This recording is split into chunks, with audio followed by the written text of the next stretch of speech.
guys, how are you doing? Today we are sitting in an SQ8 and you're probably going to say, well, that's probably a boring car, but no, they just fitted the V8 TFSI into this car, which is a very similar engine to what is in the Audi RS6, has almost the same Newton meters, 770 Newton meters of torque and 507 HP, so quite some reasonable amount of power. Also sounds good from the outside, what you just heard. And we will go on the Autobahn, test the acceleration figures. I actually have a cameraman in my car, so the numbers will probably not be totally ideal, but nevertheless we're going to try it out, see how fast the car goes to 100 and of course also 100 to 200 on the drift box. So I guess everything in sport. Put the car into dynamic, put the traction control into that handling mode, and let's head off.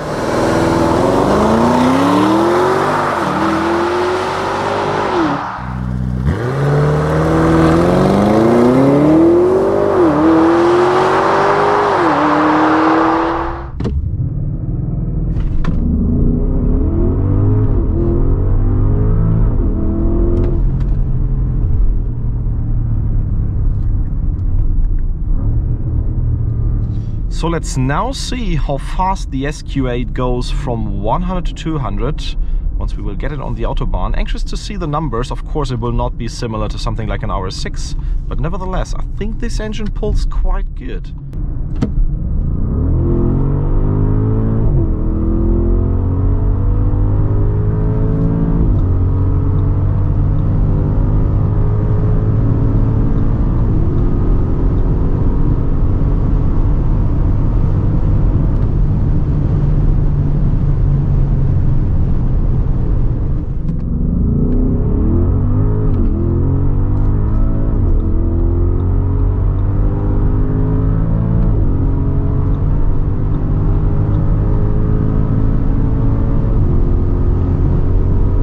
The number that we got is an 11.4 seconds, 100 to 200. Of course, it's not as fast as something like an Audi RS6. We were not expecting that.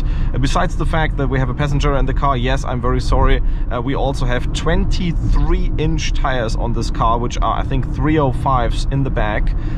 Immense, let's say, tire size that, of course, reduces that speed. And, of course, the whole shape of the car is not meant for high speed. Even the RS6, which is already very big, is a lot more streamlined. So in the end, I think we have a number which is quite reasonable because we have a 15 point something, 0 to 200. I think that is still nice for such a big car. But in the end, you also should remember that the diesel version would be a lot slower than this one. I mean, this is a huge step up from the V8 TDI performance-wise. And the cool thing is that the torque is immense and it's very, very usable. I would even say that the characteristics of this engine is better than what you have in an RS6, because you can use the torque more, and therefore this is less, let's say, on the high rev side, but more on the mid RPM side, what you already feel here, because once the punch is coming, it's just simply immense how the torque is getting in.